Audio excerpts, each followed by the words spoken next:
যেহেতু 12 রবিউল আওয়াল নিয়ে আমরা আলোচনা শুরু করেছিলাম, সে 12 রবিউল আওয়ালের ব্যাপারে যেটা জানতে চাই যে রাসূল সাল্লাল্লাহু আলাইহি ওয়াসাল্লামের জন্ম মৃত্যু একই সময়ের অবস্থায় চলছে বা একই দিনে, একেবারে স্পেসিফিক্যালি যদি বলতে চাই, সেই জায়গা থেকে বিভিন্নজন বিভিন্নভাবে এটাকে উদযাপন করে। কেউ খুব আনন্দ কেক কেটে উদযাপন করে, এরকম আমরা দেখেছি বিভিন্নভাবে অনলাইনে। আবার অনেকে আলোচনা সেমিনার করে চলছে। আসলে এটার একটা মধ্যম পন্থা বা যেটা আসলে ইসলাম যেটাকে সবসময় উৎসাহিত করে বা যেটা করতে চায়, সেই জায়গাটা কি হতে পারে? 12 রবিউল আওয়াল কেন্দ্রিক বা এই রবিউল মাস যেটা, এই কেন্দ্রিক কি হতে পারে? আসলে মানে মোটা থেকে বিষয়টা হচ্ছে যে সিরাত তো সারা বছরের বিষয়। হুম, হুম, কোন একদিনে সীমাবদ্ধ না হুম, করাই ভালো বা মাসে কেন্দ্রিক সীমাবদ্ধ না করাই ভালো। কিন্তু এরপরও যারা গাফেল, যাদের মনেই ছিল না বা যারা সম্পর্কটার টান এতদিন অনুভব করে নাই, ভুলে গিয়েছে, তাদের জন্য এই মাসটাও আমি মনে করি উদযাপন হিসেবে খারাপ না।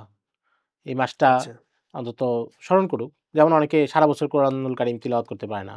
তো রমজান আইলে সে তিলাওয়াত প্রচুর করে। তেলাওয়াত করছে, হ্যাঁ। তিলাওয়াত করছে, একটা আমেজ সে অনুভব করছে। এখন আপনি যদি এটাও বন্ধ করে দিতে চান তাহলে তো এটাও হবে না। হুম, হুম, হুম, আমরা তো প্রাথমিকভাবে চাই যে মানুষ সারা বছরই সিরাত হুম, চর্চা করুক।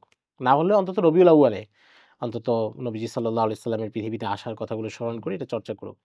সমস্যা হয় কি আমাদের এখানে আ মুসলমানদের মধ্যে তো অনেকগুলো ধারা এবং মাসলাক আছে।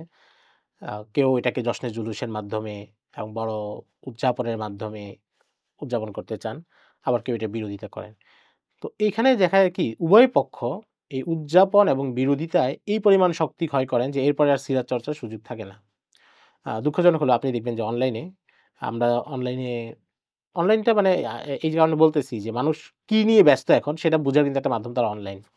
হুম, তো আপনি অনলাইনে দেখবেন যে ১২ই রবিউল আউয়াল কিংবা এর আগে পরে হুম, হুম, এক পক্ষের কাজ হচ্ছে যারা জশ্নে জুলুস করে তাদের কারো ছবি নিয়ে ট্রল করা, হুম, হুম, আ গালাগালি, বকাবকি সব হুম, আমরা হুম। দেখেছি।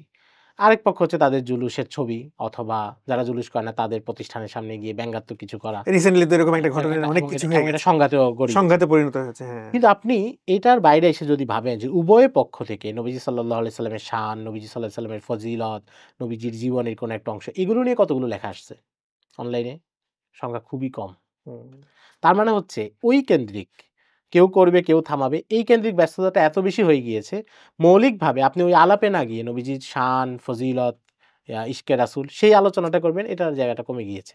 এবং এটার প্রভাব আমাদের মসজিদগুলোতেও পড়ে। আপনি দেখবেন যে রবিউল আউয়ালে আসলে যারা জশ্নে হুম, জুলুসের পক্ষে, হুম, তারা হচ্ছে অপর পক্ষকে ঘায়েল করার কথাগুলো আলোচনা করতে থাকেন।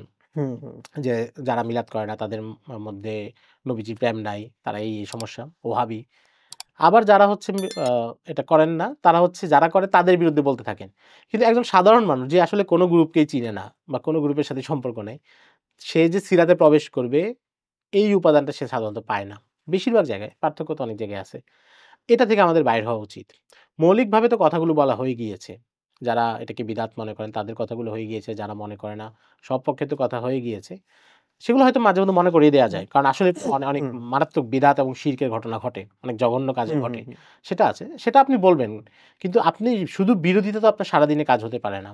মানে নকদ বা ক্রিটিক যেটা, এটা তো সারাদিনের কাজ হতে পারে না। এটা হলো একটা সাময়িক বিষয়। ক্রিটিকের কারণে মূল কাজটা, মৌলিক যে কাজটা সেটা হচ্ছে না। সেটা হচ্ছে না। ক্রিটিক তো হচ্ছে একটা সাময়িক কাজ। আপনি সমস্যা দেখলেন, সমস্যা বললেন। কিন্তু আপনি যদি সারাদিন শুধু ক্রিটিকই করেন তাহলে মৌলিক কাজটা দাঁড়ায় না। এইজন্য আমাদের এখানে সিরাত নিয়ে আপনি দেখবেন যে ঈদে মিলাদুন নবীর পক্ষে বিপক্ষে ইউটিউবে যত আলোচনা পাবেন, ওই পরিমাণ আলোচনা বা এর অর্ধেক আলোচনা আপনি মৌলিক সিরাত নিয়ে পাবেন না। হুম, এটা আমার তো ইউটিউব হুম, এগুলো প্রচুর ঘাটাঘাটি করা হয়। আমার জানা আছে, আমার দেখা আছে। তো এটা কি দুঃখজনক না? হ্যাঁ। বাংলা ভাষায় ঈদে মিলাদুন নবী পক্ষে বিপক্ষে যত আর্টিকেল পাবেন, মৌলিক সিরাত নবীজির বিভিন্ন দিক নিয়ে একটা প্রেমময় সিরাত যেটা পড়ে একজন মানুষ দ্বীনের প্রতি আগ্রহী হবে, নবীজির প্রতি আগ্রহী হবে, দ্বীনের উপর অটল থাকতে চাবে, এরকম লেখা কম। তো এই জায়গা থেকে আমাদের বের হওয়া উচিত। আমি বলব যে যারা জশ্নে জুলুস করেন বা যারা বিরোধিতা করেন, ঠিক আছে? ওইটাকে রেখে অন্তত হুম, মৌলিক সিরাত, এখানে তো দ্বিমত থাকার কথা না। নবীজির সিরাত যে চর্চা করা। এখন কথা হচ্ছে কি মানুষ হচ্ছে ওই যে আমরা বলি না ডোপামিন নিঃসরণ। নিশ্চয়ন যেটাতে এখন বেশি হয়। জশ্নে জুলুস এটা তাদের কাছে একটা আনন্দ। এখানে গিয়ে মিছিল করা গেল, কাউকে বকা গেল। আ আমি বুঝলাম না যে কেউ জশ্নে জুলুসে যাচ্ছে। এটার সাথে ডিজে পার্টি কি সম্পর্ক? অনেক জায়গায় দেখতেছি গান চলতেছে। হুম, আপনিও দেখেছেন। হ্যাঁ, হ্যাঁ, হ্যাঁ। মানে এগুলোর সাথে এটার কি সম্পর্ক? এটার সাথে ইশকে রাসূলের কি সম্পর্ক?